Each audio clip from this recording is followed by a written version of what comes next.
in America, there can be a lot of polarizing views. So if you look at speaking in a way that allows for two realities or more to exist in parallel, if you can just shift your language when you speak to another human being to accept their reality and your own reality can coexist, you can have conversations where people don't have to defend their position. Conversations can change the world because conversations can open people's eyes up to a different perspective. They can... Funny how. Come here, though. Yeah, he's crazy, see? Who are you? We interrupt this program to bring you a special report. So tell me a little bit about yourself, Lisa, and kind of what you do in the podcast space. And I know we're talking about a little bit beforehand and over on social, but yeah, what do you do and what brought you on? So I am a mum of two, and I had the whole emotional breakdown while I was pregnant with the first and reshuffled my entire life. Wow. I think that's a story a lot of people would resonate with these days. And I ended up sort of leaving behind the fintech IT career, corporate life, left Sydney, moved to a regional location, where I wake up to the sunrise and the sound of kookaburras, which, by the way, are laughing birds, if you don't know. I assume everybody knows what a kookaburra is. But yeah, I decided to become a writer and write nonfiction, essentially self-help. And the podcast came about because I had started writing, and the people, my husband and my best friend that I wanted to help me with editing, or, give me some feedback, they didn't read the book. So I was like, all right, well, I, sent them voice notes or I'd read it to my husband. And eventually I was like, right, well, let's just do a podcast because my husband's my producer. So he has to listen to every episode. Nice. And so the podcast is Know More, Do Better. And the idea is that we go through all 14 areas of health and well-being that I've found, and learn and grow along the way and figure out what's the science support, and then how do you make that actionable in your day-to-day life to become healthier and to start, like for me, it starts with personal. You look at individual health and there's a bunch of different areas there. And then you start to look at, okay, well, now that I'm doing better myself, how do I then improve my relationships? And then once you go from a relationship perspective, you step out again and go collectively. How do we solve big problems now that we're not in survival mode day to day? A lot of people, if they, of course, I'll leave all your links in the description below. But a lot of people, if they haven't been on that journey, because I have a very similar journey, which I won't get into. A lot of my listeners already know it. I don't want to bore them. You're the guest today, but I went through a similar thing just a couple of years ago, and it's interesting how even me as a personal trainer, back in, I don't even know what year was that. I was 18, so I'm 36 now. So 20 years ago, when I first started my health and wellness journey really aggressively, where I was like, I want to help people, I want to have clients and get to work with people one-on-one, and then eventually, if anybody out there listening has been in the training space, depending on where you are, unless you're a freelancer, if you're with a corporation, which is where I was at that young age, it's very political. It's you're influenced a lot by higher ups to do and say certain things. And for me personally, I wanted like one-on-one coaching where I didn't want to charge them more than what I think the service was worth. And it was just a lot of behind the scenes stuff, in my opinion. I don't know if it goes on still, but I was like, let me just do one-on-one stuff. And then when I branched off and did one-on-one stuff, it's interesting how much more freedom that you get and how much more of a connection that you can make with people. I was having less clients, but I was working with more people one-on-one, which was interesting. And then, of course, just for me, there was no long-term career path in it. But I still continued the health and wellness journey myself and getting more and more aggressively into like contrast therapy and meditation and grounding. And just over the years, through some health scares that I had, I kind of started reevaluating things. And the point of all this is like, when you really get deep, like a lot of people think health and wellness, oh, well, working out. Yeah, that's like a part of it. It's like this much. Literally, right? I mean, if I don't know what percentage you would put on it, but if I had to put a percentage, not including like eating right and working out, those two things might be like 20%. 80%, in my opinion, is like, reading books, especially nowadays with social media, like unfollowing people that create negativity. Because we talk mental health when we talk, health and wellness. And a lot of people just think it's working out and eating right. It is, that's a big part of it from a physical standpoint if you want to look good. But if you want to feel good, there's a big difference. Like there's a lot of people that work out aggressively and look unbelievable and gorgeous and like what we think is the perfect human being. but they're miserable inside. They can't go to sleep. They're going to live till they're 50, right? Because they don't have a good circadian rhythm and they can't sleep at night. Like there's so many moving parts where it would hurt your head if you did research on all this stuff on a daily basis. So I'm glad you do it so you can share it with us. So that's great. Yeah, so I'm an information scientist, so I do the research and then just share it. And I've actually had the feedback from people like, I'm glad you go down the rabbit holes because I just wouldn't do that. I'm like, well, I'm glad to share it then. But yeah, interestingly, you say that. So I was never a personal trainer, but when I started seriously figuring out my physical health, the original book was going to be about macros and how do you actually work out and teaching people the stuff that like, why didn't we learn it at school? Around how to take care of your physical health. And then the more I started working on myself and the more I started my mental health journey, it expanded. And then I realized that mental health is impacted by so much, because if you think about, if you're stressed at work, that's not your mental health, that's not your physical health. They are affected. It's all interconnected. But that's now your career health impacting your mental health and your physical health. And so there's another facet. And then you've got it continues going on around all these different areas that are so interconnected that if you think, if I eat right and I go to sleep a bit earlier and I get my sunlight in the morning, you might be sitting there going, why do I still feel this way? That's right. Yeah. And that's the hard part. Yeah, for sure. And again, also too, the problem is social media really hasn't helped things because there's so many great people out there, especially like on TikTok, and of course how we connected, Threads and Instagram. There's just so much great information out there, but that's also misleading because you don't really know what is good information, right? There's a lot of great stuff out there that's entertaining and people use science talk. So it's like, they said magnesium. Oh, that's got to be true. And like, they know what they're talking about. They said a huge word. But then, you're not really like doing the research that you have to do to figure out if that's actually correct, because things change. Like even as a personal trainer, the reason that you got to get certified, I think it's still every 4 years. I know it was when I was training, but the reason you have to constantly change is because we're learning new information. We're learning how muscles break down, and you're learning different routines. And when I was training, there wasn't kettlebells. Like they looked at kettlebells as if it was like you're a freak if you do it. Now there's like huge benefits to where kettlebells actually increase testosterone more, just like you would if you're chopping wood. Like if you actually use an axe and you're chopping wood, that actually increases your testosterone more than if you just pick up a dumbbell. Because the movement changes. Correct. Yeah, because your whole movement changes. Yeah, so we always thought like, iso bicep curls is like you're going to get a peak, you're going to get like that Arnold.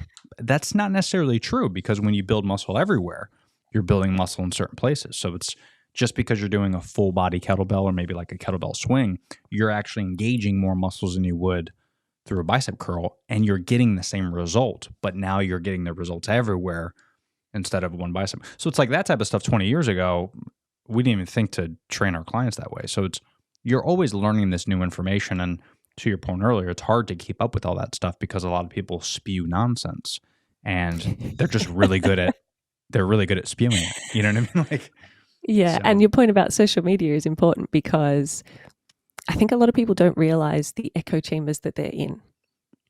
And so if you aren't, so intellectual health is another area of health. If you aren't across what a cognitive bias is, if you're not aware of your cognitive biases, if you don't understand that you're going to see and seek out information that is relevant and makes sense to you, you may not understand that social media is going to be an echo chamber for you. So if you are only focused on gymming and you're interested in this detail level of kettlebell versus dumbbell and that sort of thing, you might learn a lot on that tiny specific piece, and your entire feed might be fed to you based on, okay, you're interested in gymming. Here's 20 different viewpoints on gymming, but what about your mental health? And what about everything else? What about your financial health? And just understanding that there's so much involved, and social media can be great. It can be helpful. And if you can tailor your feed to become a source of education and empowerment, that's awesome. And I think a lot of people aren't there yet. Yeah. Yeah, because it's, like reading a book, right? It's lack of a better word, it's sexier to scroll on your phone and listen to a really funny video about Love is Blind, the TV show, than it is to read up on how to properly use kettlebells and meditate. So it's like, unless you're passionate about that topic, it's hard to sell people on that idea. You know, it's like, there's a reason why John Wick was so great. It's because it's completely stupid nonsense that makes no sense, but it's action packed and people love it. And it's Keanu Reeves running around and he says like 5 words the whole, like on paper, it's a stupid movie, but when you watch it, it's very entertaining and it serves no purpose to your life except for the mere fact of you're just sitting in a room for 2.5 hours watching this guy kick some ass. And that's fun. It's fun to do, but that's easier than balance. Like, right. Exactly. That's a lot easier than like, you know, let's focus on our mental health today. Like that's hard. That's a hard pill for people to swallow. Yeah. But man, when you do it, right? Like when you take that plunge and you do these certain things, it, like you said, it's funny how it trickles down, right? Throughout your whole life, your career, your relationships, like it's huge. I mean, if you look at emotional regulation as one thing that you can learn how to do. Like if you had to ask me 5-10 years ago, do I know how to emotionally regulate? But yeah, of course I do. I wouldn't have even known what it was, but I was like, yeah, I mean, I'm an emotionally balanced person, of course. But I wasn't. I didn't know how to balance. I knew how to repress my feelings. And I knew how to use maladaptive coping mechanisms to hide the fact that I was repressing my feelings. And I had no idea that I was doing those things. So the fact that, you know, I looked successful on paper and I had this great career that was going on, and the fact that I went out every Friday and Saturday night to drink it off, it was normal and it was common among those I was spending time with, but it wasn't healthy for my mental health. And because I wasn't exposed to what that really meant for my mental health, I just didn't see it. Yeah. Yeah. And what was the switch for you? Where was it like, I got to take this shit seriously? Was it when you started writing or was it?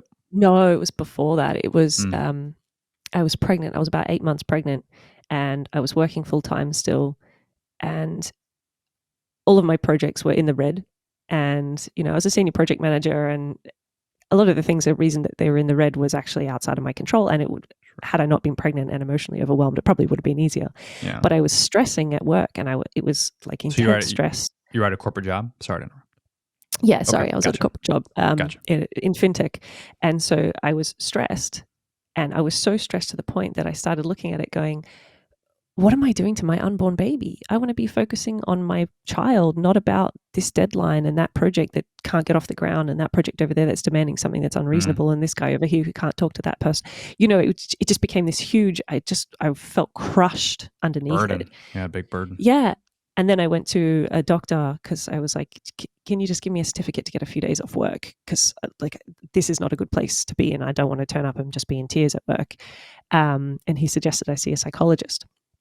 And had it been a different doctor, I probably wouldn't have listened, but I'd been to him a few times and, you know, he sat there and he pointed around because we were in the middle of the city and he was like, look, there's the Google building and there's this bank and there's that Big Four consulting firm.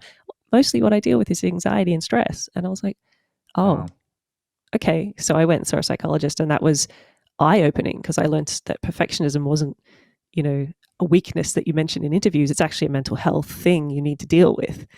And, yeah, I learned so much about myself that I just didn't know. And yet I was textbook to the psychologist. She was like, she described me so well after me talking to her for half an hour. And I was like, how do you know this? She's like, it's textbook. I was like, what? What textbook? Tell me so I can read it. And so that was the beginning of my journey of like, wow, what don't I? And then, you know, I was severely sleep deprived by the time my kid was 6 months old. And I ended up having a falling out with a lot of people because I was not in a good headspace. And then from that falling out, when I started working on myself, I realized the lack of support I got from the other side. And so I started reassessing, you know, what's healthy for me and what am I willing to tolerate.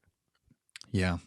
Well, no, thank you for sharing that. That's, yeah, I think a lot of people could relate with that, right? I mean, I know my wife, thankfully, everything went well. And even, you know, postpartum, she hasn't dealt with anything because I think we did take the steps beforehand because, you know, a lot of people when you embark on such a huge life-changing event like having a child, and I'm sure you did your research, of course, but we made the conscious effort to spend more time while she was pregnant, kind of preempting some of these issues, meaning like let's take care of her health beforehand. Let's make sure it's stress free. Let's make sure we're cutting out people, even family, cutting out people in her, in her life that might affect her negatively, because that will trickle down not just to her, but, to the baby as well. And, we even made the effort, or not effort, but the decision rather, to have no one at the hospital.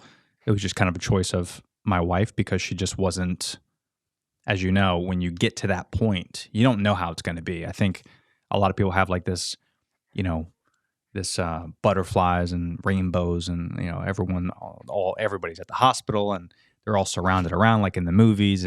But when you get to like 2 months, you're like, okay, we'll probably do that.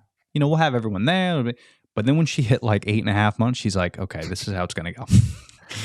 I'm fucking turning off my phone. Like, Tony, you're just gonna communicate with people for 4 weeks. This is what I want you to say. Like, it switches, right? Because there's this crazy thing that happens, and I don't mean crazy as in like wild. I mean like it's gorgeous and beautiful what the female body is capable of, to where not only are you growing a life, but you're supplying nutrients, you're supplying, the chemicals that's affecting your brain is literally trickling down to this baby. And every moment that you spend, kind of like on stress and on unease, there's a very, very unbelievable thing that happens to where it affects that unborn child. And then when the baby comes into the earth, same thing, like she's breastfeeding, and how she reacts, and how she is and what she puts in her body goes directly to the baby. Like there's this, for the next like couple of years, it's this weird battle that they're facing. And I can't imagine what she's going through and what you guys go through, like mentally, but physically, it's such a unbelievable thing. And it definitely takes a toll on your mental health in a good way and bad way. So you have to really identify those things and be aware of it and educate yourself on that. And I think that goes with everything, right? Like we're talking a little bit about the parent life, but in terms of just on a day to day, like think about what you're doing daily. Like these same kind of rules should apply, even though you're not growing a human, but you're a human, right? Like there's still things you have to be aware of. Yeah, and it feels like for me, having a kid gave me that clarity, because suddenly there was this child that deserved the best and deserved me to show up as my best self, and I had to learn how. And so having a child gave me that clarity of, I need to get my health sorted, because I worked in AI as well, and I looked at it and went, okay, well, the way you train AI is the same way you train a human. You have to model the behaviors. And if I'm not modeling the behaviors for my child, I can't expect them to live healthier than I'm living. So if I'm going to be in a job that I tell myself I love and I thrive in because it's high stress and I thrive in those environments, but actually it's killing me a little bit, then that's not modeling something that I want to be modeling. And if I'm going to say, be healthy and take care of yourself and follow your dreams, well, I better damn well do it myself. Yeah. Oh, that's such a great point. Yeah. I didn't even think about that, but yeah, that's maybe subconsciously I was thinking about that, but yeah, that's such a great point. And, I think that goes with not just with kids, but if people out there that don't have children, it's with your friends too. I mean, I strongly believe the reason, if you have a good group of friends, like, the people that have good groups of friends and the ones who don't, just by talking to them for more than a couple hours. I've had the privilege of having, I don't even know, I think this might be episode like 230. So 230 people, strangers like yourself, that I either met on social media or I met in person, and I wanted them to come on the show and just learn from them and talk to them. I've talked to a lot of people, and as I became friends with some of these people, most of these people, that you end up like realizing the grass isn't always greener. You see all these people like on social media and their little fake lives, and they're pretending to be happy in their corporate job or whatever it is. And, you start talking to these people and you start understanding that they're stressed. They're stressed. So when they go back home, it trickles down to their friends, their family, their kids. Like this stress is really contagious. And, I realized that in my friends groups where I had to cut out some friends, especially during the pandemic, for a lot of other reasons, not just that, but also like political ideologies and all this crazy stuff. You know how it is in America. We're nuts over here. We're polarizing. But it's very polarizing. Which I'm happy to talk shit about America if you ever get a second. but I definitely realized that where I had to cut people out. And once I did that, it's like a weight is lifted off your shoulders. The stress that you don't know that you're carrying, right, the whole time. Yes, I agree. And the thing that I think isn't called out enough is that there is also grief in that process, because you true. sometimes have to cut people who you thought were more important to you, or who you thought you would be lifelong friends with, or that are family members that you actually love dearly, but they're not in a place that's healthy for you and aligned to where you want to go. And a big part of that for me, I think we've been through a different but similar process. A big part of that for me was also once I understood mindset and mental health. When you speak to someone, you can hear a lot that they don't realize they're saying.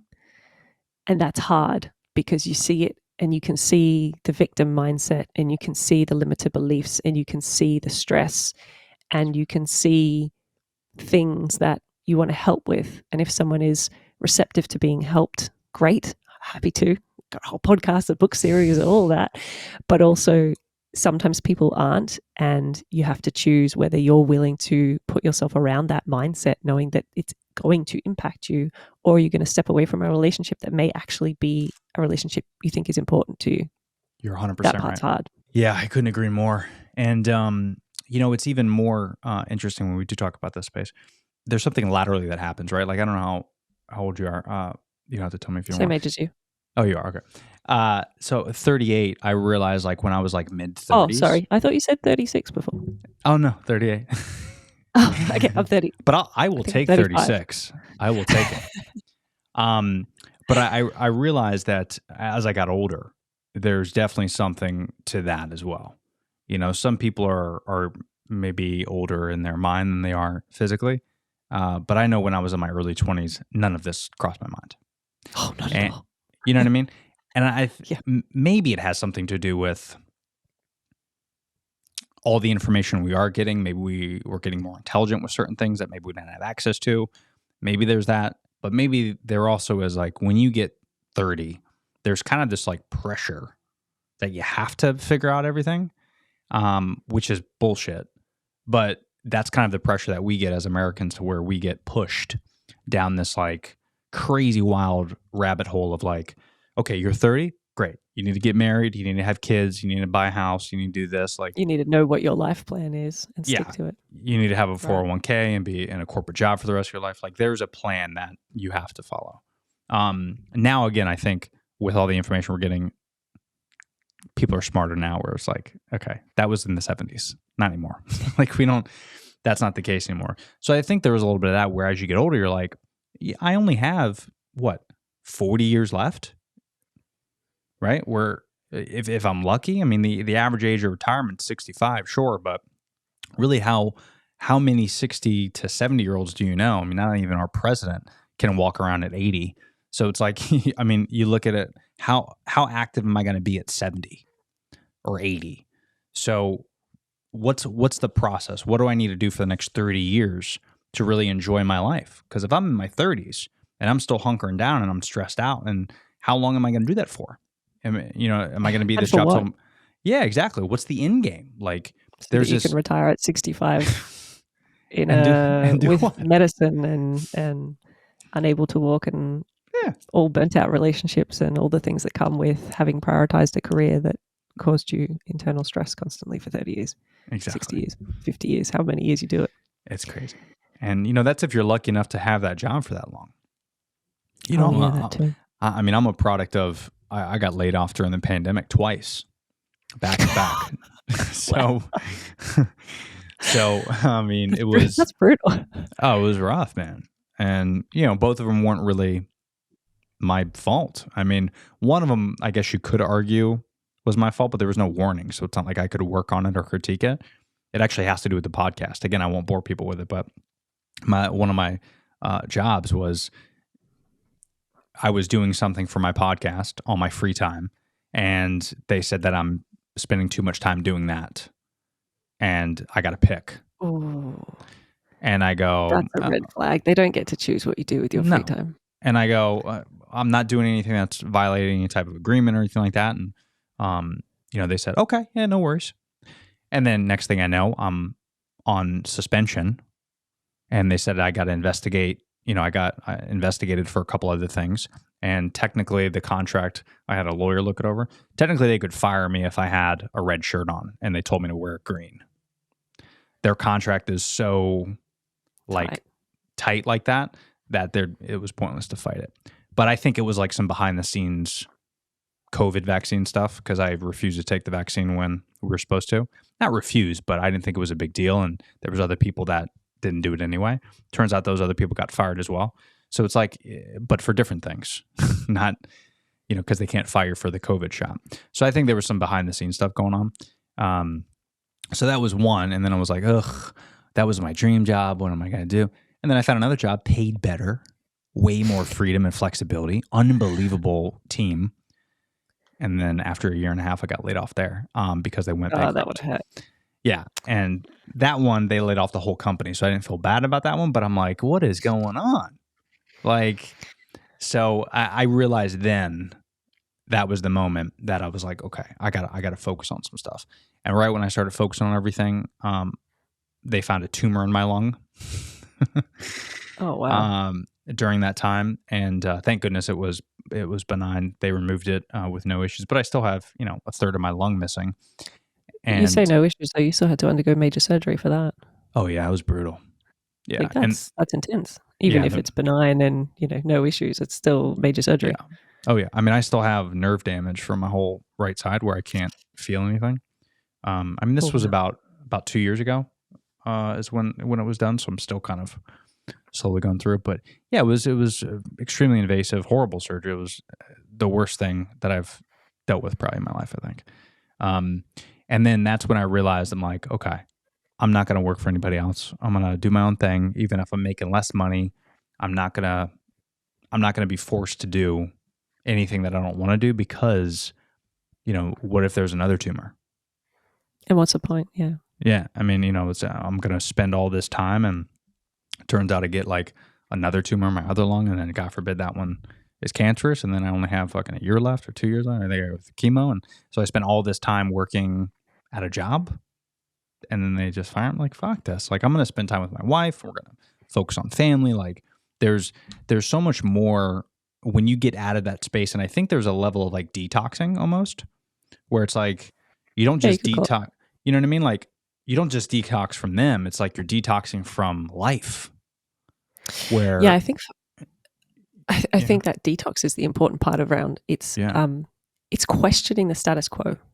That's what it was for me. It was like all the things that you see so often normalized, are they actually healthy? And one thing that I say over and over again on my own podcast and my own stuff is normal doesn't mean healthy. Normal means common and expected. So the fact that everybody else is doing it doesn't make it healthy for you. The fact that you've seen it in every show you've watched and that's just the way people are, that doesn't make it healthy, and it doesn't mean that you have to follow that. Yeah. So it's part of that detoxing is looking at it going, what am I doing in my life that is for me? And what am I doing because I think I should? And then letting go of those shoulds and looking at what do I really want and how do I prioritize that, and dealing with the guilt and all the internal shame and self-doubt that comes with actually choosing your authentic path and going, I'm going to do this for me. I'm going to do this for the people I choose to prioritize. And some people who wish they were on that priority list aren't going to be there, and that's okay. That's my choice. Yeah. And, every single person's different, and they'll go through the different stages of their life. Like I wouldn't imagine that I would be where I'm at now, 10 years ago. Like, it wouldn't even cross my mind. But, when you do hit those points, and when you realize, like, I stopped drinking as well during this whole process, and I haven't started up. So, I've been sober for almost like 18 something months now. And it's, it's life-changing. Like, I don't want to say never. It would take a lot, like a big celebration for me to even have a glass of wine again. Yeah, I stopped drinking 6 years ago. Oh, good for you. I haven't had a single drop. And it's funny you say that, the celebration thing. It's like you hit a point where you're like, did you know that you can celebrate things without drinking and getting hammered and forgetting the night? And actually remember it the next day? Like, what? Yeah, and when people do the whole, "Oh, aren't you even just going to have a glass of champagne?" It's like, no, actually, I'm not. I can celebrate without alcohol. It's entirely possible. Yeah. It's not normalized, but it's possible. That's right. And one of my buddies the other day, not the other day, but it was a couple weeks ago, he goes, he still drinks, and I've been kind of like pushing him a little bit, not like crazy because I'm not weird like that. I barely even talk about it unless they snap back at me. And then I'm like, all right, dude, I'm about to lay some knowledge on you. You know what I mean? Like I'll start getting really crazy with them. And they go, well, why don't you just, the baby's born? Like, you're fine, dude. And I'm like, no, it's been 18 months, man. I'm really happy. So anyway, what's going on with work? And then they'll bring up me not drinking again. And I go, okay, dude, listen, I wasn't going to say anything, but now you're upsetting me a little bit. So we're going to go ahead and talk about this. I go, do you smoke cigarettes anymore? He's like, no, I never have. I go, okay, I have. Why don't you just have a couple puffs of a cigarette? He goes, it's gross. I go, what makes it gross? Well, they're bad for you. I go, take your time. You let me know when it kicks in. And he goes, oh. And I go, yeah. The reason why you don't just have one puff or two puffs or one cigarette a day or one a month, it's just bad for you. It's just poison. And when you break down the science and what alcohol does to your body, it's poison. I mean, so you can normalize it all you want, but just because it's legal doesn't make it good for you. Yeah. And I think that whole poison idea is, it's also like, once you stop drinking, you don't need it anymore, and you realize that you needed it and that you didn't know that you needed it. And so when you start doing things like working on your mental health, there's not that, oh, I could just do with a drink, because you feel that feeling, but it's not, oh, I could just do with a drink. It's, oh, what do I need to process now? That's like, right. how am I going to let this out? How am I going to release this and identify the learned behavior that I need to challenge and learn and unlearn and rewire whatever it is that I need to do? It's no longer oh, you've had a bad day, just have a beer, you'll be fine. Yeah, exactly. And it's no different than like fast food. Again, I can't speak for Australia, but over here, fast food, there's no healthy fast food chain. I don't care if it's Chick-fil-A or Taco Bell or the amount of processed food that we consume here in America is mind-boggling. It scares me a little bit. Yeah. It's crazy, especially with, I don't know, I saw this, I just posted this video of oatmeal in the UK versus America, the ingredients. The UK, it's like, I don't know how it is in Australia. There's like 6 ingredients. Oats. Yeah, it's oats and then flavoring if there's natural flavors or whatever. But yeah, if it's just plain oats, it's just plain oats. But then we consume those packets of oatmeal, 25 ingredients. You don't even know what they are, even if you know how to pronounce them. Because I always hear people, well, if you can't pronounce it, it's bad for it. Well, that's not necessarily true, because I can't pronounce a lot of words, but they're actually good for you. So it's like, that's not what you should be looking at labels for. What you should be looking at, do you understand what it is? Where did it come from? And does it belong in your body? Exactly.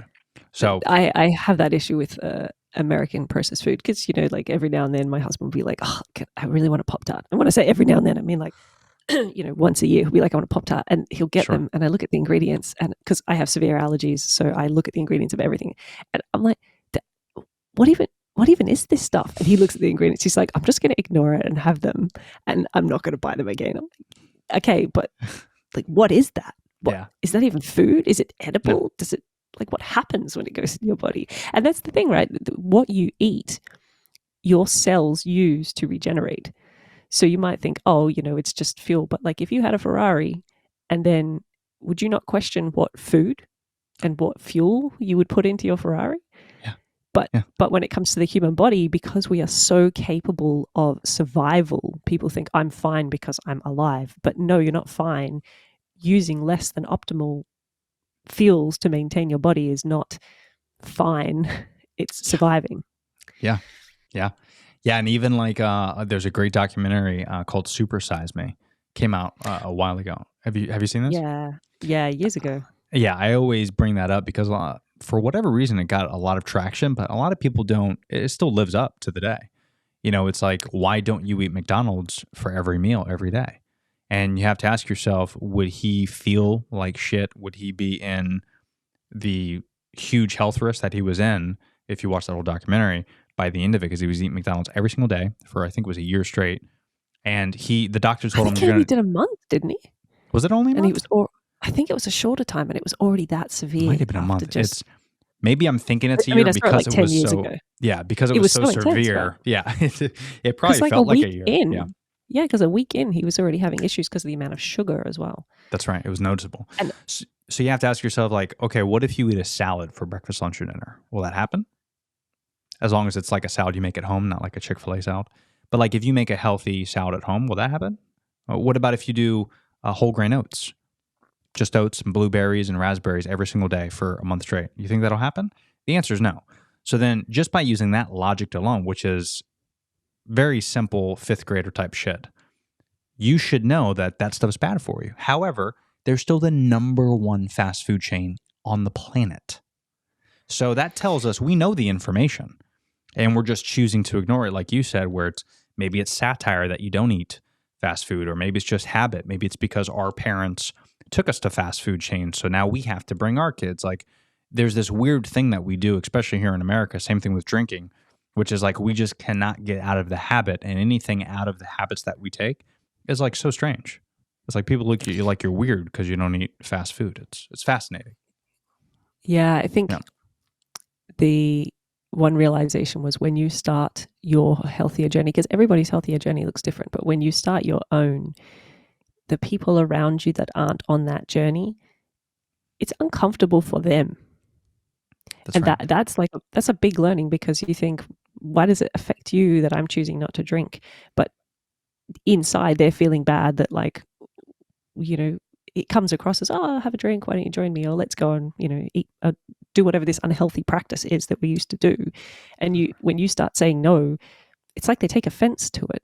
They can take offense to it. And there's that whole, like, you have to choose yourself in the moment. And if that's something that you're just starting to learn to do, that's hard as well. But, you know, this I think people think you have to go all in. So personally, I care a lot about my health, and I eat relatively healthy 80 to 90% of the time.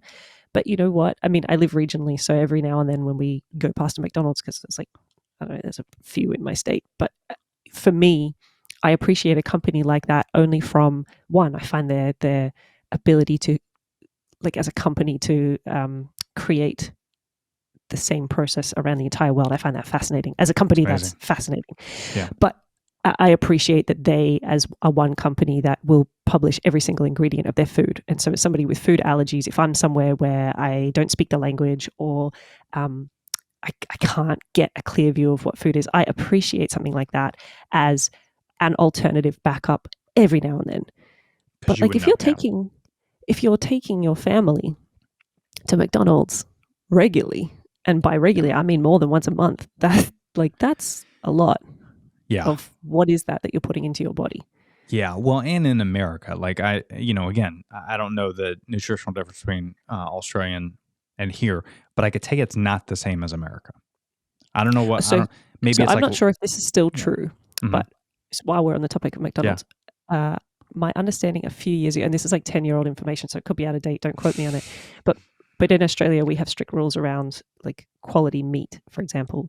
And in America, at the time, if it's something that was included in cleaning the meat, they didn't have to list it as a ingredient. So like McDonald's, for example, my understanding was they were like washing the meat with heavy chemicals and not having to list it because it was included in the in the preparation process. Jesus. And like you couldn't get away with that sort of stuff in Australia. So if you ate what you think is the same, a McDonald's hamburger in one country and a McDonald's hamburger in another, exactly like the oats you described, they're not the same. And sometimes you don't even know it because the FDA, I think the rules are different. Yeah. And I would even say, even though that was 10 years ago, if you look that up, I'm sure it's the same. There's no way they changed it, because we run into that with all types of food around here. It's not just with McDonald's, but it's we have the FDA. What are they really doing for Americans? Because if they're approving and stamping the approval of all this stuff, it's amazing what, especially with me, I've dealt with these health issues before, but I also have Crohn's disease too. And I was diagnosed with that about 4 or 5 years ago, and not one doctor told me to change up my nutrition. And when I did, remission. Okay, if you were in Australia, I'm pretty sure the first thing they would do is tell you need to look at your diet. Oh, well, maybe that's an assumption, but it's probably the top 3 things. It's one of the 3 things that they would tell you in Australia, I'm sure. In America, they don't even it's not even It's not even a thought. Like I even asked them, like because having Crohn's, if you know about the disease, I've had more colonoscopies than all my grandparents and father and mother combined, Just and not they're in their exactly a 60s. pleasant process. It's not fun. It's not fun, especially if you're not drinking. It's not good at all. Buy me a drink first. But I've had more of those than I can count, and every single time I get done, they always give me the same bullshit. Medication this, and I go, what about nutrition? Should I switch about, like change up my diets or anything? And of course I do already. I just ask them because I want to hear their answer. And they go, yeah, there's not a lot of studies on that. It probably won't fix, but what will fix is Humira. Take this drug. That's the American healthcare system. And I switched up to plant-based almost within a year of me being diagnosed, and immediately I fixed a lot of issues. I still have issues every now and then, but they're controllable. I used to have to go to the hospital every time I would have an issue. Now I can't remember the last time I was in the hospital for that. So I'm not saying that's the sole reason why. It could be a lot of things. Maybe it's less stress because I don't work for a corporation anymore. But at the end of the day, it's a portion of it. Even if it's a 5 or 10% portion of it, I think that's substantial, especially when you're dealing with something like Crohn's or IBS or, any type of bowel disease, which I don't know the number, but I think it's a huge amount of Americans do. It's like 20% of Americans have some type of IBS issue. So you think to yourself, okay, so even if there's a small chance that switching to maybe a whole foods or plant-based diet might put these folks in remission, that's epic, because now you're talking about better humans, healthier humans, happier humans that go into the workplace and create, more exciting economic growth in our country. Like people that maybe have better family issues. Maybe there's a lesser divorce rate because those 20 people are happier now, right? Like there's so many things that this is like me. Interconnected. Yeah, like my conspiracy hat goes on because I'm thinking there's so many things, that this could trickle down and make us better Americans. But then I also think like, okay, devil's advocate. Now let me go ahead and put myself in the shoes of the pharmaceutical companies. If you get off that and you just start eating veggies and fruits, they go out of business. Now that's not good, right? Because these are the clowns that are funding our political system. So it's like they don't have any money. So then why would policies get passed because of that? Why would this happen? And why? So now I'm like, okay, that makes sense now. Now it makes sense why they're okay with not wanting us to have a whole foods diet, because thousands of other large companies that run this country will be affected. And that's why I try to preach so much on my podcast about that stuff is, if you just change that up, a lot of companies will go out of business. And it's a good thing. We want these clowns to go out of business because they're poisoning us, and we just let it happen. I think I'm not even sure which path to take on that conversation. I think for me, I have an issue with a medical system that focuses on reactive medication rather than prevention. Mm. Yeah. And I think that if we just look at, I'm not going to go into the political conversation. If we just look at what you said there around going plant-based or whole foods, I think sometimes people can be turned off by that because they see it from a perfectionist perspective. Like you either go all or nothing. And that's something that I think people need to embrace more in health, is that in all areas of health, is that it isn't an all or nothing, and it is small changes over time. Yeah. And, like I had a friend who was eating really unhealthy for a long time, and, she just started on a healthy journey, and we were sitting down and she said, "Are eggs bad for you?" And I was like, "Give me context." She's like, "Well, I started eating more eggs, and my partner's worried about me because, of am I eating too many eggs?" I was like, "Well, it depends what you're replacing and whether this is your long-term goal. Because if you started with eating McDonald's every day and you're cutting out chicken nuggets and you're having extra eggs and you're still on that path of finding what's the right diet that works for me, I'm not going to tell you that eggs are bad for you. But there's a lot of people who might say you have to go plant-based whole food. That's it, full stop. That's all that's allowed. But that's right. It's a journey. So it's okay to switch things up, and it's okay to go, do you know what? instead of having takeaway for this meal, just this one meal a day, I'm going to make it at home. And maybe it's not the optimal ingredients, but it's a step. Right. And it's not, I'm going to overhaul my whole diet and I'm going to do it for 30 days and I'm going to feel amazing and it's going to be life-changing. No, that usually doesn't happen. It's too much internal metabolic friction when you make change that big. It's too far out of your comfort zone. But if you extend your comfort zone just a little bit and you go, okay, I'm not going to drink Coke. Because the fact that Coke still exists as a company, like, just blows my mind. But like, I'm not going to drink Coke. Okay, that is awesome. And if you replace it with something if you replace it with juice and you drink too much juice, too much juice is bad for you too, but it's better than Coca-Cola. And eventually you'll realize that water is better for you. You know what I mean? It's like, people are so obsessed with, they have to live a particular way and that it's all in or nothing, and it's not. If you just make a small change over time, you know what, the pharmaceutical companies over time will have to adjust and figure out what they do and what a value they add, and maybe they move into nootropics instead of pharmaceuticals. But if everybody just makes that little change over time, we all become healthier. Well, and dude, that's such a great point, because it's like, I don't think companies like Coca-Cola and the pharmaceutical companies and McDonald's, you know, if you know the story and the history of those companies, they're multi-billion-dollar industries now and companies. But when they first started off, they just wanted to make a good burger. You know what I mean? Like, just a good burger. And it was a good burger. It was 100% beef. It was gorgeous and perfect. And they figured out the system. It was the thick shake that made McDonald's. Yeah, that too. And, you know, back then, they had this unique thick shake. Yeah. And back then it was, I think, 2 or 3 ingredients, that shake. Probably. Now, it ain't 2 or 3, because they need to extend the shelf life. They need to transport it from their home office here to every single city across the country. And that takes time. And you can't keep even frozen. You can't guarantee throwing fresh meat on a truck and shipping it across the country and then relying on someone to keep it that same temperature from the truck to the back counter to their freezer, eventually to the customer's hands. It's just, this is not how America is set up. And that's a problem.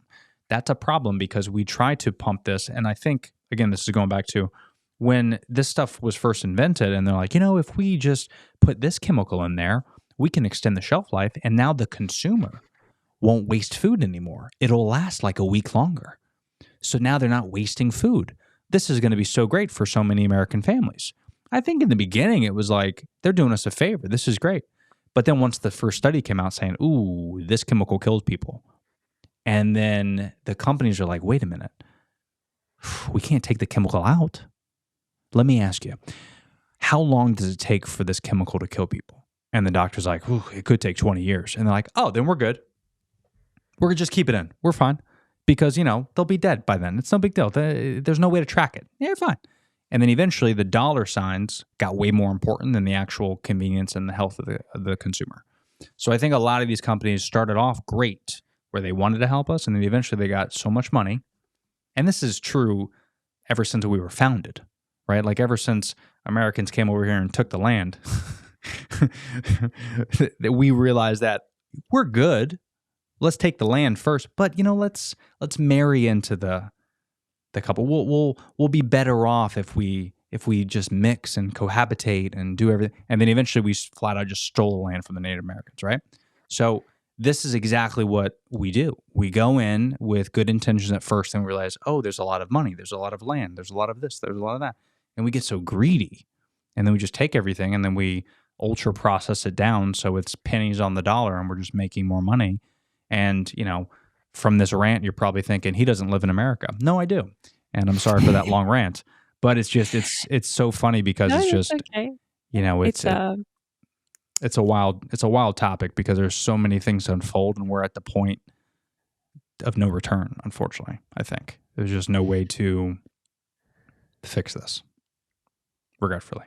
You know, I think that there is. Yeah? You hopeful? I'm excited about that. Let's hear that. I look at health as, let's step away, because you nailed it very well earlier, that in America there can be a lot of views. From an outsider, my perspective is that in America there can be a lot of polarizing views. And if you look at, so something I'm working on personally is conscious language shifts. So if you look at speaking in a way that allows for two realities or more to exist in parallel, if you can just shift your language when you speak to another human being to accept their reality and your own reality can coexist, you can have conversations where people don't have to defend their position. And when you can start to have conversations like that, conversations can change the world, because conversations can open people's eyes up to a different perspective. They can highlight things that people weren't aware of. And if you can have a healthy conversation, even on a difficult subject, where somebody's prefrontal cortex is still connected, where you can get through their cognitive bias, where you can actually have a conversation where they can see, oh, okay, you have information I don't have, and I might have information you don't have. And that over time, the more conversations that we have along those lines, where people understand that, okay, there are some problems here. And instead of it being, I'm the victim of this problem, Right. How can we resolve it together? Yeah. What can we do? And the more people who are empowered to take care of their own health in every facet of health, the more of us are freed up to, instead of just trying to survive day to day, to look at, okay, well, how do we start to solve bigger problems? Like, how do we deal with, specifically in America, pharmaceutical companies having too much Power, say Yeah. in the way that the medical system runs? Yeah. And how do you step away from consuming the things that are killing the planet and killing you? Yeah. And you know, there's so much to it as well. Like, the more you learn, the scarier it can be, which is why I started on my journey. But the more you learn, the more you realize that decisions were made based on various factors. Decisions were made for profit. Sometimes decisions were made for survival, but those decisions don't have to be upheld forever. And I think that's a problem that we have at the moment, is that people think because it's the status quo, it can't change. But that's a limited mindset that we've instilled. It's not necessarily true. We can change these things. There's so much that we can do if each of us is willing as individuals to take responsibility, rather than blaming our governments. Yeah. Rather than blaming our organizations and expecting the law to go and protect us and the law to change. Well, you know what? If the law is supported, if the legal system is supported by pharmaceutical companies and you've got money involved, it's not going to work that way. But if you as an individual choose to take care of your health and no longer use pharmaceuticals unless you have to, and actually knowing, do you have to, or are you just being told that you're going to use this for life? That's right. Because that's a big thing. I mean, on my own journey, being told, oh, that's just here's the medication you'll use for the rest of your life. Well, no, I refuse to accept that. I refuse to accept that most people have to be on medication for the rest of, and like the amount of medication that I've seen in popular culture in America, I'm not sure if that's true for everyone, but that scares me. Oh yeah. Like, how can you be on that many medication, and how can you accept that that's it for life? Yeah. Like, that's scary. And by the way, yeah, that's true. That's true. I mean, you look at, like, you know, especially being a new father, it doesn't terrify me because I'm well educated on the topic now. But you look at like something like Ritalin, Adderall, like these kids ADHD stuff. Yeah, these kids that are being fed this medication at such a young age, just because they throw tantrums. Why do they throw tantrums? Could it be a couple things? Let's talk about it. Could it be parenting? Maybe. Could it be the food? Probably. That's probably a big portion of it, because you can't expect a kid, and as you know, having toddlers yourself, you can't expect a kid at any age to ingest the amount of sugar and processed bullshit that the American diet, a lot of people get. You know, we're talking cereal. I'm talking this oatmeal that we're talking about, Lay's potato chips. Just look at the school lunches. Even the school lunches in elementary school are these little snack juices it's just grape juice, but it's not real grape juice. It's 15 ingredient processed grapefruits with red dye 3, and like all this stuff we're giving to our young kids. So when they get to elementary school, we're shocked why they're so hyped up. And then like they're hyped up. They got ADHD. They can't focus. No, they could focus just fine because they're human beings. They're children their brains are developing still. But you're giving them all this processed bullshit that's messing with their cognitive function. They can't sleep. Maybe their circadian rhythm's off. Like there's so many factors at play here. But again, we talk about this is a huge issue. And to get this thing passed and to push down, that's going to affect a lot of big companies. And we as the consumer, and this is one thing I've been pushing big time, where I don't like to tell people to go plant-based, or I just tell them to eat healthier, whatever that means for you. I loved what you said about cutting out chicken McNuggets and replacing it with eggs. It's great. And occasionally I'll have an egg here and there because it's a great source of protein. But at the same time, we are the consumer. We decide what's sold. It's supply and demand. You look at the dairy industry, what's happened just in the last 5 years. It's amazing. And then you look at like a lot of these companies that are making their own almond milk because they know that people aren't drinking milk as much as they used to. But then you look at almond milk and you look at that's packed full of ingredients, that is just not good for you. Me, I make my own. I just take oats and I blend them up and I sift them and I add cinnamon and vanilla extract, and it's unbelievable. It's fantastic. And that's actually really good for you, and it's super easy to make at home, and you know the ingredients. It only lasts a couple days, but it's fantastic. And it doesn't cost an arm and a leg like it does $7 for a carton. So it's like teaching people that they could do these types of things, and you can make your own food at home, and you can not only has it a little bit more cost effective, but it's healthier for you. You know exactly what's in it. And we can kind of modeling to your children to do that. You're 100%. spending quality time with your kids of like, hey, let's make food together. Oh, it's such a cool thing. Like even now, like she's only 7 months old, but we'll prop her up in her chair and she'll watch me make pasta and food, and I'm making pizza, and she's just looking at me like it's the most unbelievable thing ever. Oh yeah. Like I'm getting flour all over the place, and she loves it. But, and again, I fast forward like 5 years from now, where it's like, are all my friends going to raise their kids like this? No, I don't expect them to if they don't want to. Should they? They should think about it. But I know I'm confident enough to where I'm going to instill so much good and so much knowledge onto her at that young age that when she goes to a friend's house and she sees like a package and it's McDonald's, she's going to look at it like, I'm good. Who made that? Oh, it was some random guy that we saw at this building. We pulled up to this store and we gave him money and he gave us this bag of meat. She's going to look at that like, no, I'm good. I normally watch people make my food. I'm fine. And I think that's what we don't understand. That to me was like the trigger, even well before Crohn's, is like, I don't trust a lot of my friends to cook. Why the fuck would I trust some guy I haven't even seen yet? I talked to him through a speaker, and he's making me a gourmet meal in the back, and then he's going to hand it to me through a window? What? What are we doing here? Like, I'm not going to trust this guy to give me food and to give my daughter food. Like, you're out of your fucking mind. Now, is it convenient? For sure. There's a lot of pros with fast food. I get it. You're in a rush. I get it. But come on, man. You're going to charge me $2 for a Big Mac, but I got to pay like $4 for a big head of lettuce.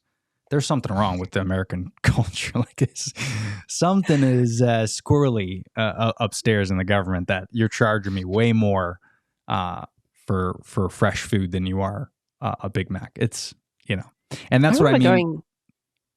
I was traveling through America and I ordered like an entree. Right. And by the way, the entree size in America that I experienced was main meal size of Australia. So I would order an entree and a main, and then I like multiple times canceled my main because the entree was so big that it was just like, wow, like that's a lot of food. I don't need to consume that many. Like this, I will feel sick if I eat that amount of food in one sitting. Yeah. Great if you're bulking, like if you're intentionally bulking. Like I was on holidays, so I want the energy to walk around and experience. Yeah. But I remember paying I remember thinking, okay, I'll order a main because the entree was so cheap.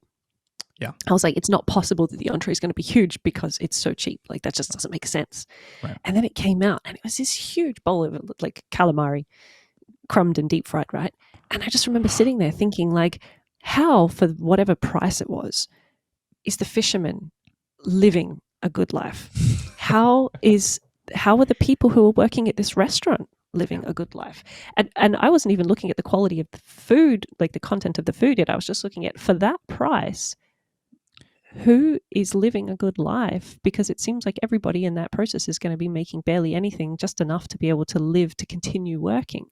That's right. And it was, I cancelled my main because it was this huge thing. But I was just like, it didn't make, like, when I traveled around America, the food didn't make sense to me. Yeah. The price didn't make sense. The experience didn't make sense. The ingredients didn't make sense. And I was just going, you know, I don't know how to say this with non-judgment, but I went to Texas and I experienced Texan barbecue. I was like, wow, this stuff is amazing. Wow. These flavors, like, and I remember walking down the street and I saw a man who, and I try to say this without judgment, he was so morbidly obese that I was expecting him to just collapse and die in front of me. Oh, he was crossing the road and he was the size of a small car. And I was looking at him going, this system that you're living in, it's not supporting you. Because if that's where you're at, and that's not a judgment of you as a person, how you got to that state, that's a judgment of like, okay, something needs to change. Because if you're willing to live your life that way, there's something broken. There's something dysfunctional that needs correcting, that needs investigation, even as an individual. And so a lot of what I believe in is that if you can shift someone's perspective enough that they start to question, it doesn't mean that they have to align to your beliefs, but it does allow them to see that there is a reality that exists that isn't aligned to their current silo. And that's true of myself too. I learn information all the time that I'm like, gosh, I didn't know that. Yeah. But it's mind-boggling how we have been conditioned, and we condition ourselves to just continue with the status quo and accept that it's okay for somebody to be walking down the street ready to have a heart attack. Like I looked at this guy, and my husband and I, we looked at each other and went, oh, he's not going to make it to the end of the day. Is he? Like, he looks like death walking. Like, I was actually concerned because I was like, then what do they even do if somebody like that passes out in the street? Because a stranger can't just lift them up and put them in an ambulance. No, like, and that's just so much. Yeah, and that's our tax dollars, because it takes like 15 people to pick that guy up off the ground. So, and there's like, so many issues with that. So you made some great points there, and I think the one thing that kind of we go back to, especially here in America, and I hate to bring up the healthcare system, but I did a great episode the other day with a doctor, and we talked a lot about this, where he calls it the sick care system, not the healthcare system, because when people, right? Because when people are obese, like you mentioned, they are literally the spitting image of what the typical American is. And that's a person that's overweight, person that's obese. But when you look at that person, they have spent a lot of money in this country, right? They have driven the growth, the economic growth of this great country, because they are so big that they haven't. The consumption is high enough. The consumption is there. They're spending tons of dough on food, and they're trying all these different restaurants, and they're just so gluttonous, and they're spending all this money. And then on the other side of it, they're spending money because they are going to the health. They are, using the healthcare system constantly, whether that's through private, or they're going to the hospital or the ER. They're constantly going in for checkups. They're constantly taking medications. They're in pain, so they're taking Advil. They have headaches, so they're buying Tylenol. Like, they're doing all these different things that literally is just wasting money to them. But for America, cha-ching, cha-ching, cha-ching. And that is why 330 million Americans that live here, 70% of them are obese. That's a statistical fact. It might be like 67%, but you look at that, it's so bad, and it's terrifying because, again, as a new father, I think about this a lot, to where I try to educate myself, and I don't like to push anything on anybody else. But I think it's so important that when I say we're past the point of no return, I don't think we are as human beings. I just think our government, personally here in America, there's no way that we can pass any law that's going to make anything okay. The only thing we can go back down to personal responsibility. That's right. That's the only thing we could do.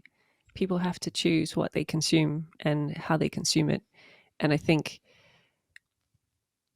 when I started writing my series, I started with personal growth, because to me that's the foundation of everything. You have to know how to create a habit. You have to know how to unlearn an old habit. You have to know how to change your mindset. It's the underlying piece for any area of health. And then I was going to jump into physical health, and I stopped because I found a study that had found that the cause of physical health illness, obesity, eating disorders, not necessarily just obesity, the other side of the spectrum as well. The root cause of eating disorders, this particular study they'd done, majority of it was because of sexual abuse or abuse during childhood. Really? So it's trauma, it's mental health that had led into that. So the particular study was, in the I think it was a few hundred people, and I think it was women based, but they brought these people in, they showed them the diet and everything, they all lost the weight, and then those that had gained the weight back, when they dug into it, they found something they weren't expecting, and it was because of mental health, right? Wow. So I switched the order of what I was doing, and I was like, okay, well, mental health is bigger. And then there's this heavy part that when you realize that physical health is often a reflection of mental health, it's not always true, but when you've got eating disorders of either side of the spectrum, you're talking about mental health. And somebody being told just eat more or just eat less, that's not their problem. Yeah. And the problem isn't, I disagree with your point about it being gluttony. I think it's an inability to hold a boundary with yourself, because we didn't learn boundaries as children.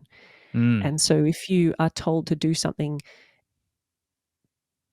if you're taught people pleasing and you're not taught boundaries, one of the effects of that is you don't learn how to hold a boundary with yourself. You don't learn how to say, that's enough. That's enough. This is not good for my health. I need to stop. And you don't know how to embed that, which comes back to why personal growth is underlying all of it. Because if you don't get on top of your personal growth, you don't learn how to have agency in your own life. But so much of this, I think, I agree with a lot of what you've said around how what is available is not healthy.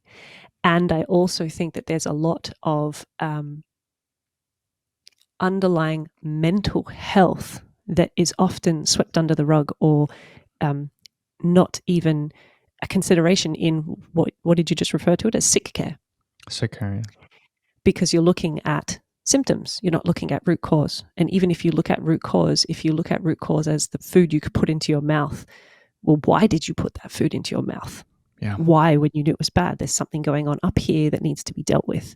And so a lot of issues, and I'm not a psychologist here, I've done my own healing and my own research, and that's what I share, but there's so much that we don't know.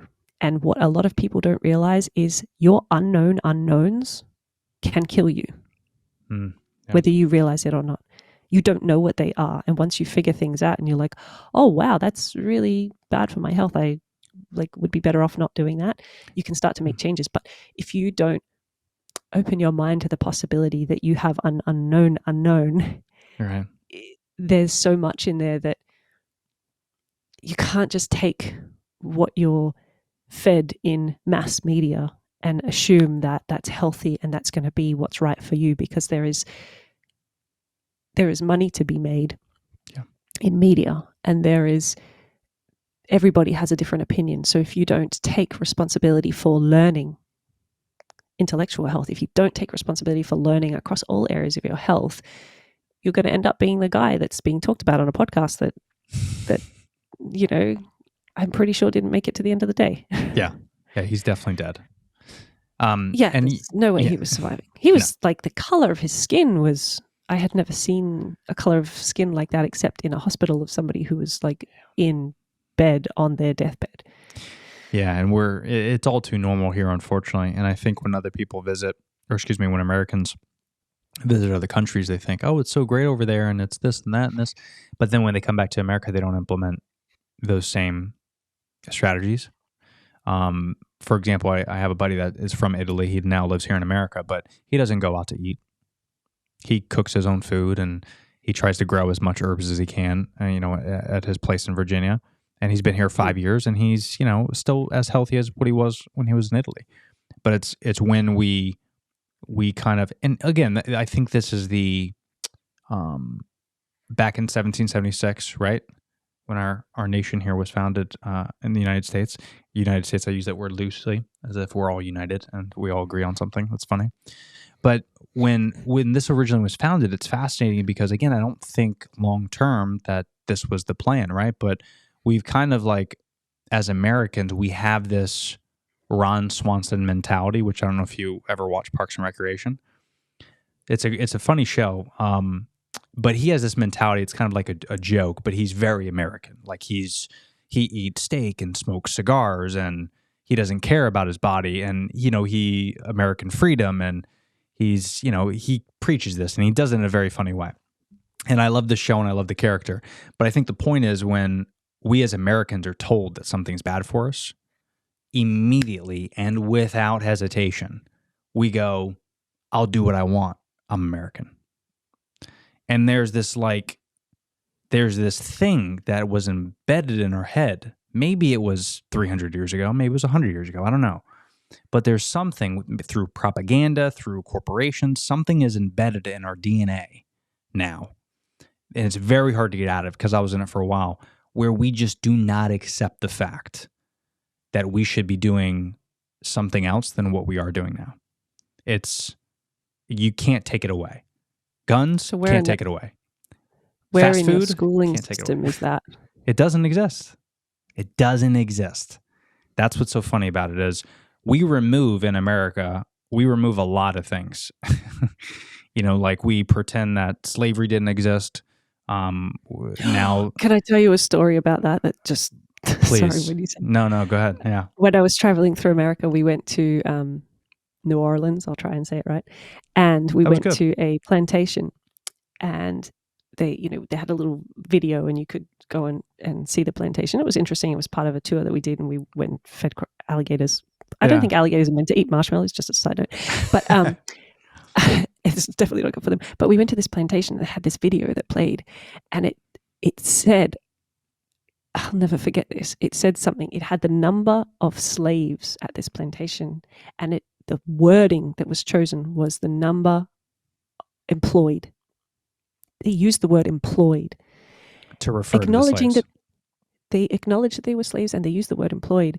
And I was angry inside of me, and I stood up, and I looked around, and all these other people, I was just staring at the screen like, oh, that's really interesting. And my husband and I looked at each other like, employed?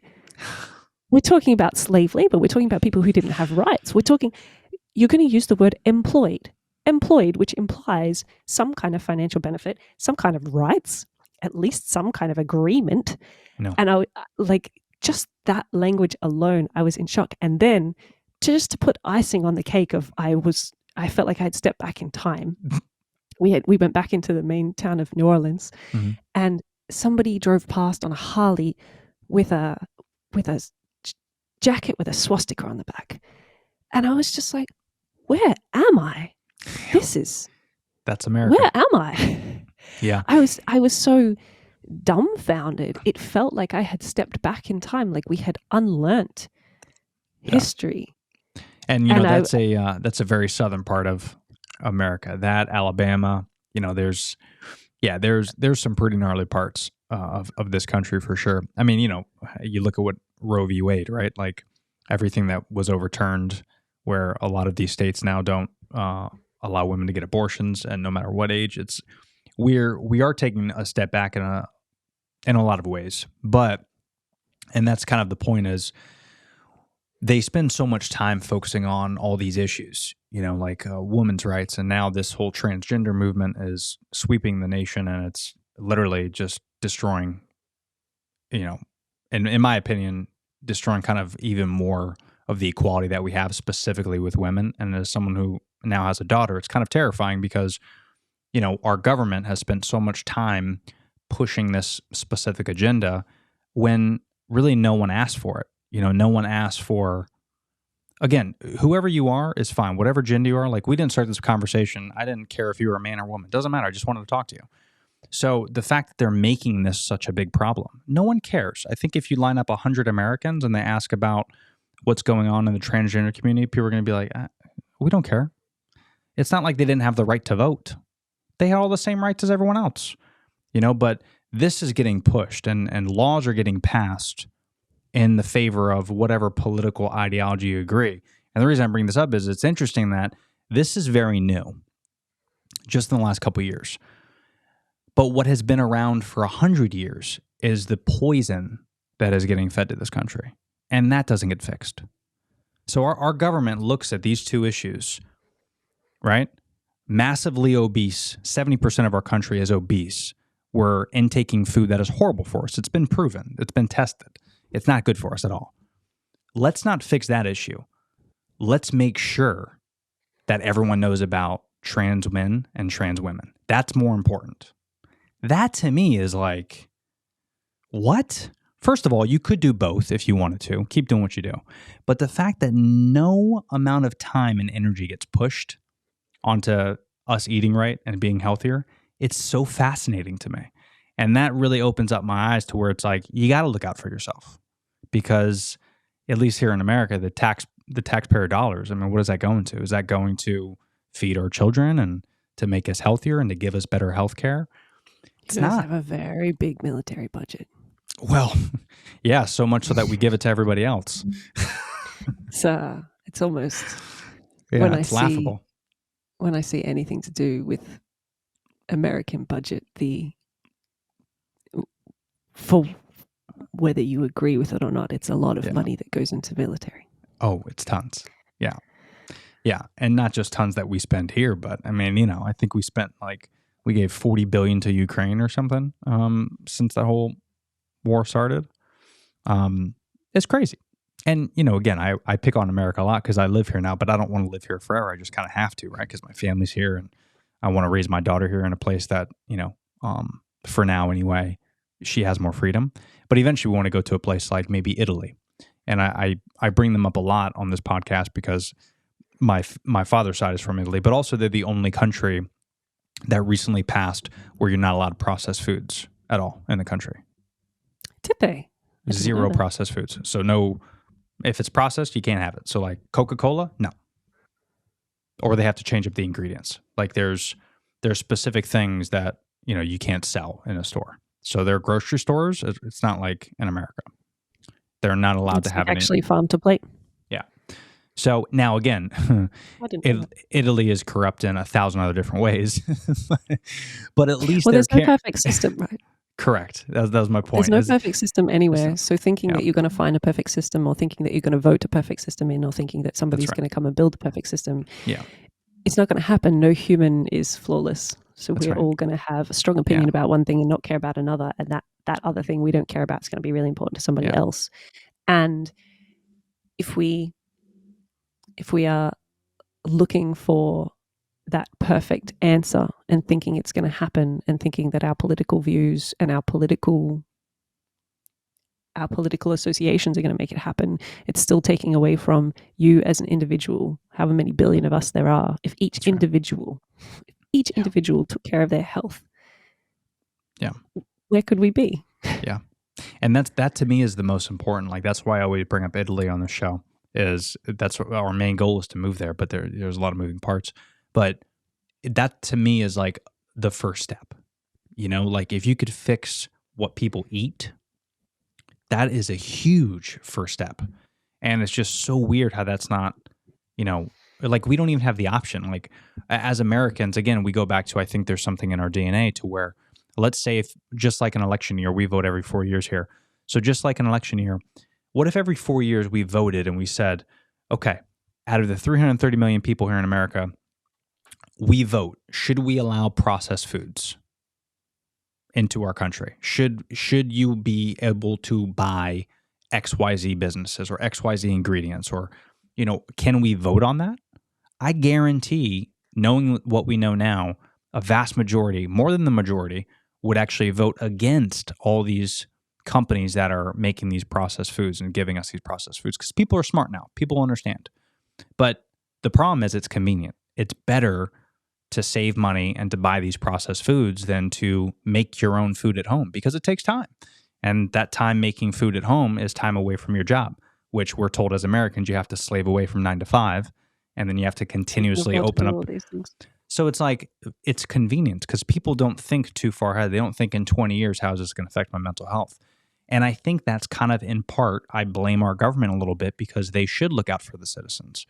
Because just like Italy did, where they passed that law saying, hey, if people eat healthier, we're not letting BS foods in here. People live longer, which they have some of the longest lasting human beings on the planet. They live to 110, 115. There's a reason for it. It's the food. It's not like they have the best fitness program in Italy. Like it's always the food. People know that, right? Italy's got the best food. So it's like if you have Food longer and lasting, community. I was going to say, if you have longer lasting communities like that to where people eat at home, they have good meals, they're surrounded by family. It's people grow their food. I think it's a crazy percent, like 40% of residents in Italy grow their own crops. So that's like, if you think about that, that is crazy to think. So now you and I, Lisa, we're hanging out at my house. We're picking lettuce from my backyard. We're cooking it. But again, now other side of the coin, what company's getting paid for that? There's no company getting paid for that. There's no restaurant that's getting paid for that, right? So there's other options. There's an option for the small entrepreneur who wants to start their business online and is able to show people how to check the quality of their soil and to improve the quality of their soil. And there's room for documentary makers to show people the different paths and where they lead. And there's room for new and different companies. And sometimes new and different can feel scary to people. And sometimes new and different is, a lot of the times, new and different is what we need. Yeah. And so, I completely agree with you. You said, I lived in Sydney in an apartment and, in the middle of the city, and I used to get takeout all the time, that sort of thing. And when we had kids, we decided, we've got to move somewhere else. I want to be able to grow my own food, and I'm not going to do that on this tiny balcony apartment. Right, yeah. People can, and they do, and I really respect that. And I was like, I want space and I want air. Because something that I think a lot of people don't realize is the quality of the air that you breathe is important. Yeah, that's very true. And it's something we take for granted when we get clean air. But I remember going to the Philippines when I was in my early 20s. I did some, I went over there with a friend who was doing a charity thing and helped. And my asthma was horrific for the time I was there. And my friend was like, oh yeah, I have asthma when I'm in the Philippines. I was like, what do you mean you have asthma when you're there? Like, what does that mean? And she was like, because the air quality is so poor. Like, I use a puffer when I'm over there and I don't use one in Australia. And so for me, there's other things there that, even when I lived in an apartment, rubbish, for example, I had a chute down the hall, and whenever my bin was full, they would just go take it out. I had no concept of how much rubbish am I producing? Is that acceptable? I wasn't questioning that sort of stuff. But when I moved to a regional area where, I've got my wheelie bin, I got to drag down the driveway again, I'm looking at it going, is this acceptable? How much rubbish we produce, and how do I make changes? And so just living a lifestyle where instead of rushing to and from work and waking up and work and go home and Netflix and go to sleep, instead of when you actually step away from that and start trying to do more for yourself and live in a different way, you start to see things that you just didn't see before. You start to see that if I can grow my own herbs, I'll try and say it. Herbs, that's good. If I can just grow that, imagine how much less plastic I'm putting into the bin. And how much less consumption that doesn't need to be made in the first place. Yeah. But this conversation is going in an entirely different direction than I was expecting. But me too. But I'm loving it though, because I think you just made some great points, especially with just garbage and rubbish, and it's this whole mentality, and I think we're picking on a lot of America. I think that's because for good reason. We contribute to a lot of landfills along with China and some other big countries, but the whole idea of like we wanting everything at once and we want all this stuff and we want more. It's just greed. It's greed that has really driven this country to be a fantastic country. Don't get me wrong. It's a great place to live. But we're at the point now where we really got to start reevaluating how we live as a species. And, when you start to do that, just things don't seem as important as what they were. You don't need that new T-shirt, right? You don't need the new iPhone. You don't need like all these things. When you fix your mental health a lot, kind of like you were saying, and you start shifting things a lot, that is the most important thing. And a lot of that has to do with what we consume, right? But if you're consuming all this rubbish, it really does take a toll on your mental health, and that affects everything and trickles down. There's a reason why we have millions of homeless here in America as well. Is you look at every single one of those, and not only are they just mentally not well, but they started off just like everyone else out of the womb. They had a shot just like everyone else did here in America, and something led them down this path. And I know every single person is different, but I think a lot of it has to do with what we consume and how expensive things are. And what's normalized as consumption too. That's right. So, like when I was younger, going to Target, for example, right. That was normal. Like that's, somebody had a birthday party, you went to Target, you bought a thing, you gave it to them. You never put any thought into it. Yeah. And after we moved here, I think you and I may have had different approaches when it came to COVID. But after we moved here, we isolated a lot because I was like, whatever that is, I don't want, I don't want anything to do with it. So I was one of those people that, people arguing over whether rights was to do with their, masks were to do with their rights. I was like, I don't care, give me a mask. Like, I don't want this sickness, whatever it is, keep it away from me. That's right. And, we spent a while isolated because there was periods where it was mandatory, and then there were periods where it wasn't anymore, and it felt like everybody else went back to normal, and we were like, no, we're still happy to wear our masks and keep our distance. And so we lived this life where, because we cut down on screen time because of young kids and that sort of thing, and I just don't usually watch TV unless it's like kids shows. Right. And we'd been living that life and for a while and focused on health and well-being and kind of in our own little echo chamber, but our own little bubble. Yeah.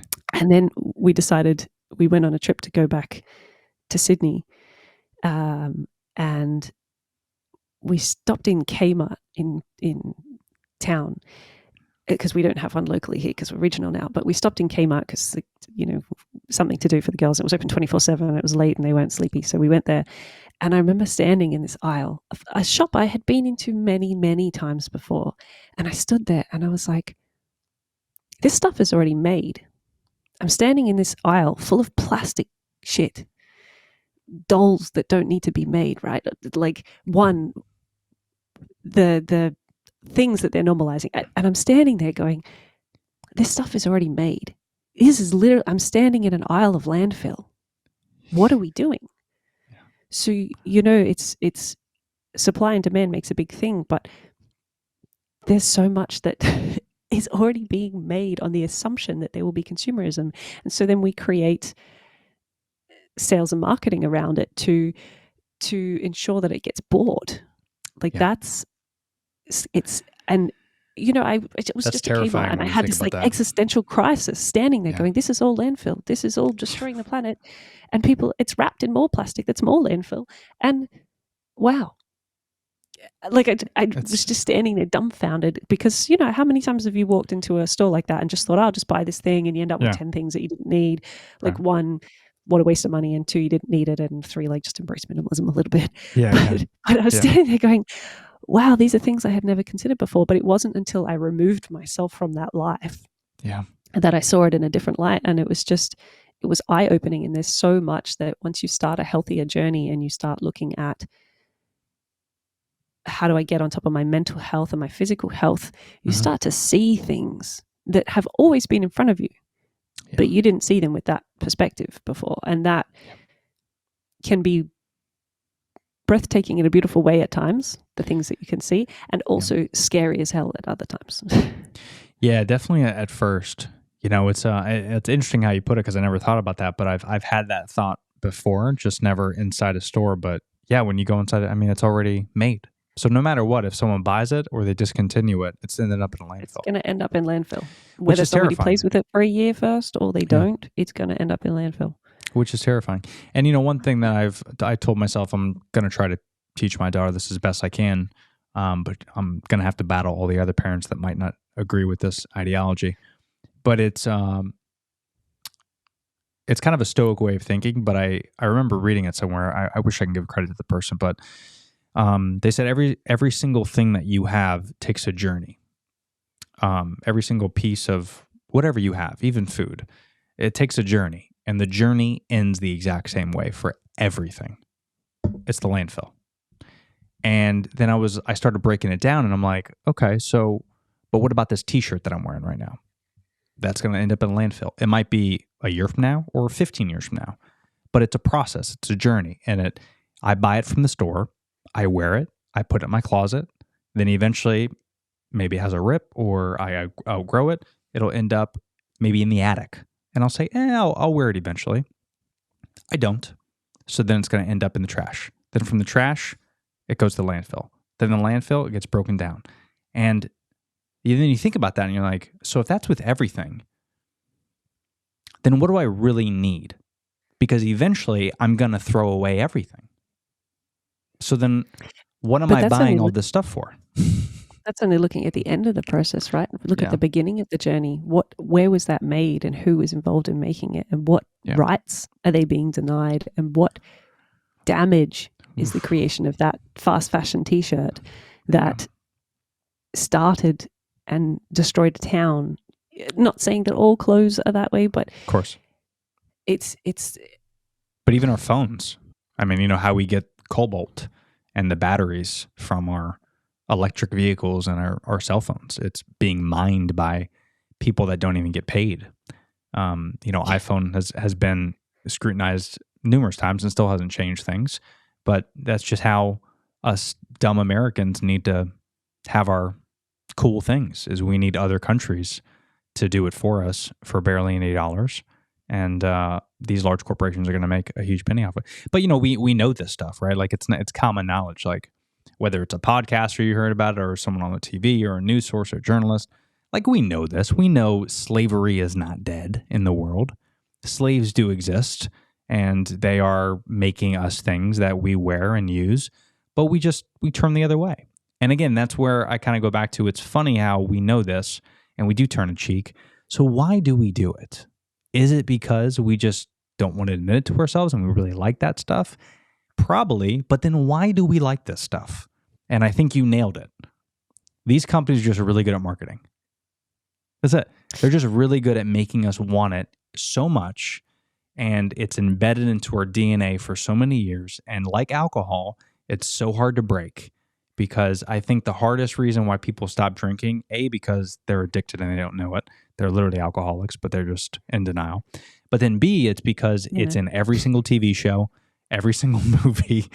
It's everywhere you look. There's an ad, and The Rock comes out with a new tequila, and it's this and that. It's everywhere around you, and it's so hard to get out of that habit. And I get it. But man, when you do, it's like... It's very... Well, I mean, this is slightly off topic, but similar. So for me, questioning the status quo, I've started questioning more outside of that. So you make a good point about why we desire things. And I think beauty falls into that bucket of why do we believe that we need to look a particular way, except for self-expression of how we want to look. But how many of us are doing our hair a particular way, or grooming ourselves a particular way, or dressing a particular way because that's what we've been shown, that's what's sexy, that's what's powerful, that's whatever word it is we want to associate with, that's what we're consuming, because we're like, oh, I want that. I want people to assume that about me, therefore I will dress that way. And the last year or so, I mean, we spend a lot of time, just me, my husband and my kids, in nature, right? Sure. I don't care. And my kids are constantly covered in dirt and paint. And I love that. That's awesome. To me, that's amazing, right? And I can feel the judgment of others. Like, when I rock up somewhere and I'm covered in paint and my kids are covered in paint, there's judgment there. Yeah. But it's like this image that we think we have to uphold also feeds into our consumerism, in terms of, I have to look a particular way, therefore I have to have that particular thing. Yeah, I have to buy that particular thing. I have to buy into that particular product, or have that. It all kind of feeds into this same. It's consumerism, and I don't have a better answer than capitalism. I wish I did. It's a pretty good answer. But there's a way to there's a way to be a conscious consumer. Hmm. And there's a way to rather than expect a big company to change, you change whether you buy from that big company or not. If you find out something about them, find an alternative. And I've had interesting, I tried to find clothes that weren't fast fashion, and it's really hard. And Yeah. like the stuff that they make it out of, it's not as comfortable and it's not as hard wearing, and that sucks. And that's why we ended up down the path that we are. But even just buy one less thing on impulse. Just buy one less thing on impulse. Put one thing back. Like those little tiny changes, they make such a big deal. And it goes back to the same conversation we were having earlier about just eat one less unhealthy thing rather than focusing, I have to change everything. You don't have to change your entire wardrobe. Just wear the things you own a little bit longer and learn how to sew. Yes. There's And these are little things, and it all kind of comes full circle, where people don't know how to sew. They don't know how to fix things. They don't know how to change tires anymore. They don't know how to, fix their roof and put over a tarp if you got a leak. You're like, do the plumbing. You got to pay for. Like, there's all these little things we're trying to do to disconnect ourselves from kind of what it is to be a human. Like these little things of like caring about nature, like what you're talking about makes total sense. Like going out, painting, playing around, and getting dirty and gross. But like you said, when you do that, but how am I supposed to go out to dinner and hang out with friends afterwards? I'm going to have to shower and I have to put on makeup and I have to do you though? Do you have to do these things? Like we only are doing these things, right? Because we've been conditioned so long to do them. And it's so funny how we do have this like pedestal of what we should be as humans. And we forget about these little things of like, again, I was having this conversation with my buddy that's also from Italy, where he does all this work himself. And so I try to do as much as I can myself too, but it's busy with the kid and everything. But then as I'm kind of doing these things, like yesterday, I did a whole big project in my backyard, and I put my daughter in this Echo saucer, right, where she can spin and she could look at me the whole time. And I'm hanging up things. I'm pounding my concrete in my backyard, and I'm hanging up lights, and I'm doing all this type of stuff. And she's just watching me in awe. And I'm like, I'm gonna start doing more, even if it's going to take me a little bit more time, but I'm going to start doing it so she could see me do it. Because I think that's what's happening is we're raising generations and generations to kind of do things the easier way, which definitely is easier and sometimes less stressful, but it's also taking us away from what it is to be human and to do the hard things and to teach us valuable life lessons. And I think if we can teach kids to do that now and get them back to that, and AI doesn't have to do everything, like you don't have to have Prime delivered in 2 days. Like go pick something up, like Uber Eats is great. I've used Uber Eats, but cook at home. It's going to take about 2 hours versus 15 minutes like Uber Eats, but you get to learn a life lesson. Is it good? Is it not good?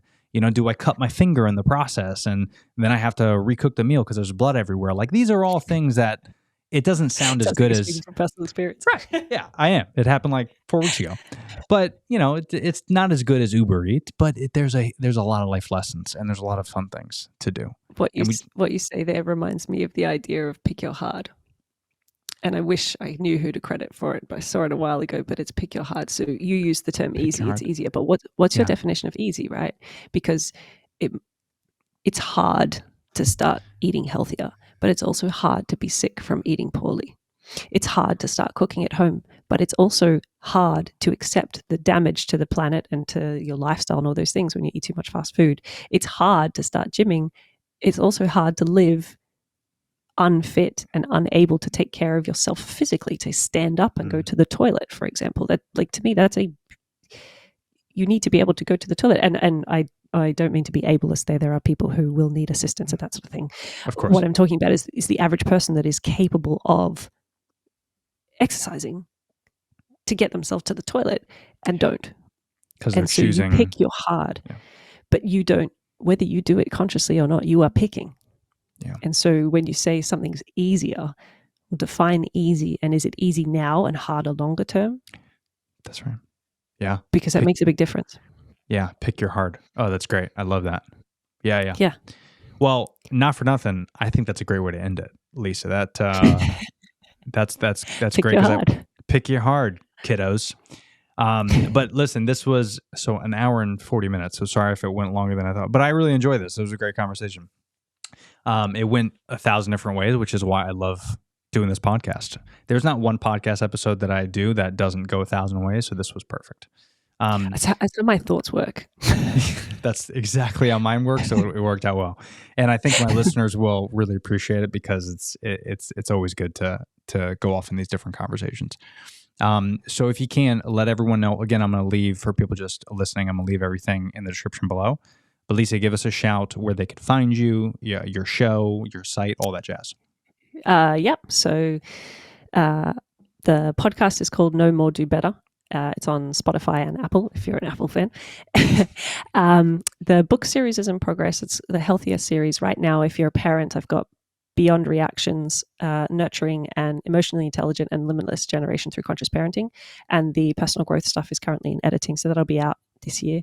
I also am the co-founder of copytweaker.com. So if you have an idea that you would like to launch to the world, it's about sales and marketing in a more grassroots kind of way, I guess, but the tech platform to support that.